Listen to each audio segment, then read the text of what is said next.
She thought she could intimidate me with her so-called inspection team. The moment those shiny badges rolled up my dirt road, I knew this wasn't going to be an ordinary day.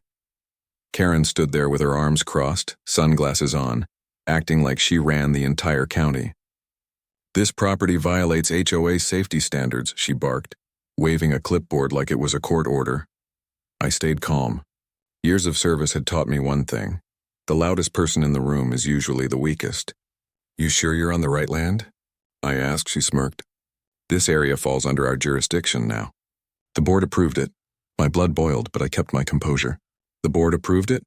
The same land my grandfather bought 40 years ago? The same land I rebuilt after the flood?" Then her so-called patrol team climbed out of the truck. 4 men in mismatched uniforms that looked more like Halloween costumes than security gear. They carried clipboards and cameras, looking lost. Karen pointed at my barn. "Inspect every inch. He's hiding unapproved equipment in there."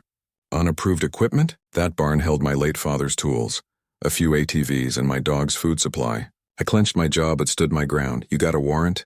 I asked. "We don't need one," she snapped. HOA rules override local laws. That's when I realized this wasn't about rules. It was about control.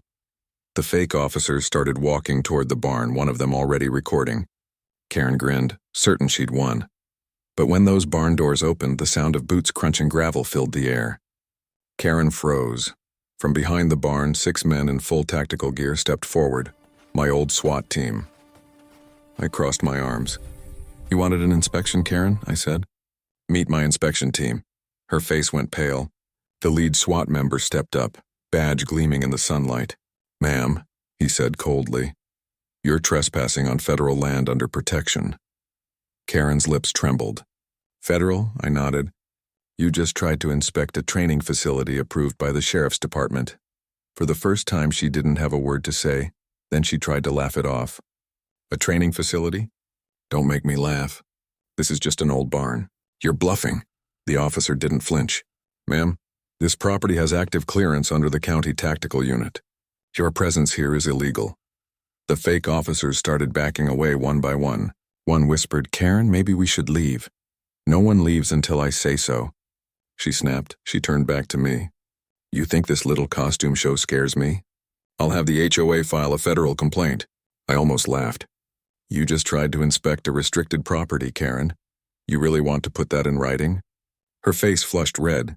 She pulled out her phone, yelling, "Everyone look! This man is threatening HOA officials with armed men." That was her biggest mistake. The SWAT officer held up his badge to the camera. "For the record," he said, "this is a verified tactical response unit. You have no authority here." Her hand shook. "You're lying." I pulled out my phone. "Funny you mention lying," I said, "because I've been recording this entire encounter." I showed her the live stream already uploaded to the county server. Her fake patrol, her false claims, everything. Her eyes widened. You can't do that." "Oh, but I can," I said quietly. "You're on my land and it's all on record." Silence. Even the wind stopped. Finally, one of her hired men spoke softly. "Ma'am, maybe we should go. This is getting out of hand. You're fired," she shouted. He shook his head. "You never hired me. You just paid me cash to look official." He tossed his fake badge on the ground and walked away. The others followed. The SWAT officer stepped forward. "Ma'am, you're trespassing, impersonating authority, and interfering with a government site. I suggest you leave." And now her voice cracked with anger. "This isn't over. You'll regret this." I smiled faintly. "Maybe, but not today." She stormed off, tires spinning in the dirt. The officer turned to me. "You think she's coming back?" I looked out toward the horizon. "Oh, she'll be back. Karen always comes back." And I was right. The next morning, a fake county notice was nailed to my gate, signed by her. 2 hours later, real county officers arrived. Turns out my SWAT contact had already forwarded her video and the full report. She'd forged county documents claiming ownership of my land. When she saw the flashing lights, she came running out. "Finally." "Arrest him!" she shouted, but the officer looked straight at her. "Ma'am, you're the one under arrest." Her smile vanished as they cuffed her beside her fake patrol truck. Trespassing, forgery, impersonation. I didn't say a word. I just watched as they drove her away down the same road she once claimed as HOA property. Later, The sheriff stopped by and handed me the cleared report. "You handled this like a pro," he said. I smiled. Old habits die hard. That evening, as the sun set over my quiet land, I finally felt it again. Freedom. Never challenge someone who defends their home.